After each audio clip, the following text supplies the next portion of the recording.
This was an all-white Springbok tour. You could not play for the Springboks unless you were white, against the laws of the land, against the whole apartheid system.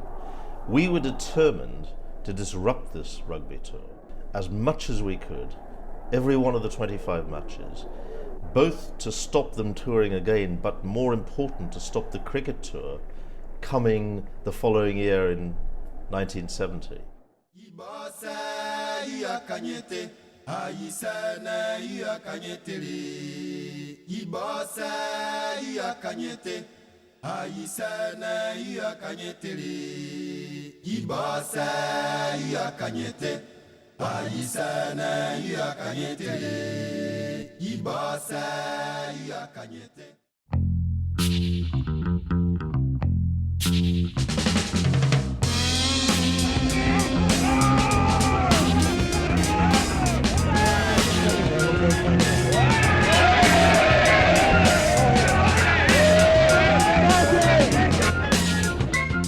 We stopped the match by our physical interruption. We weren't fighting anybody.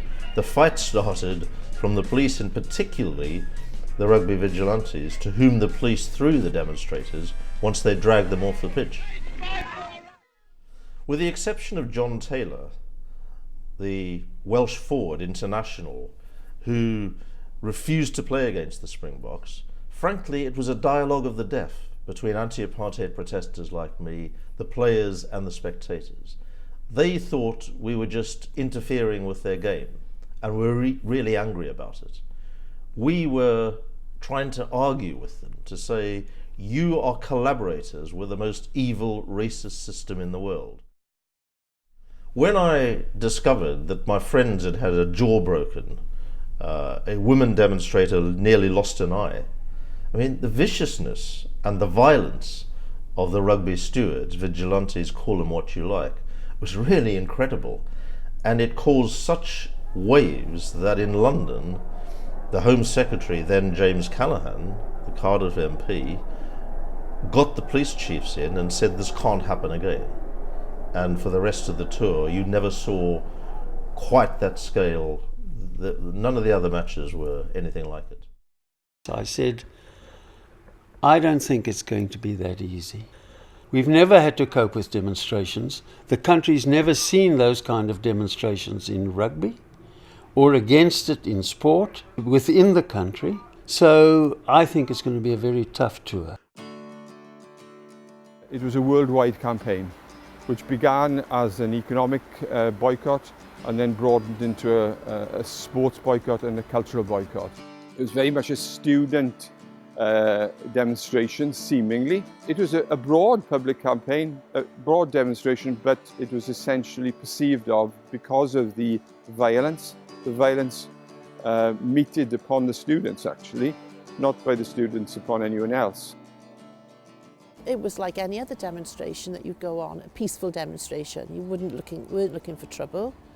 And as we were walking then down towards the ground, everybody was in a happy mood, as it always often is in demonstrations, you know, which I went to for many, many times with my parents, and then as a young teenager, and then as an adult. So it was like any other demonstration. Then suddenly there was this command. The police pushed us into the wall, and a very high wall, and there were boys that were climbing on top of that wall and pulling us up because we were being squashed. And you know you're being squashed, so you can't breathe. So it was horrible. We expected a little bit of demo, so to speak, but nothing quite like what happened. The rugby fraternity, oh no, we got to stick together, we got to play South Africa. We didn't think of the implications, and my daughters still shout at me that you played against South Africa. You know, they wouldn't have allowed it if they were at that time. But it was different then. The rugby fraternity, you know, stuck together, so to speak, and any demonstrations or other interruptions were spoiling our enjoyment, so to speak. That was the attitude. Because it's changed, thankfully, since, but at the time, oh no. There was a news blackout on Robben Island. The prisoners, including Mandela, were not allowed to receive any information from the outside world. But uniquely, their prison warders, white Springbok fanatics to a man, were absolutely furious about the demonstrators. And they took it out on Mandela and his comrades, not realizing they were communicating something special, something precious, that here were thousands and thousands of people protesting for their freedom and to end apartheid. So he told me, after he got out of prison, it was an enormous morale boost to them at a very dark time for the anti-apartheid struggle. I think what upset me most was that people who were supporting the rugby team and apartheid didn't understand why we were demonstrating and why we hated the regime so much. They do now. The Springboks never toured Britain again after the Swansea event and the whole of the tour until over 20 years later. They were not allowed back into the country because everybody knew the same thing would be done except more.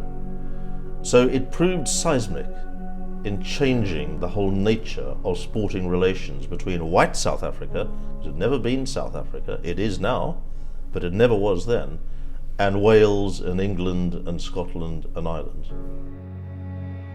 I would like you to accept our heartfelt thanks for your solidarity. We knew that the Wales anti-apartheid movement spoke for a people who cared for our freedom as their own.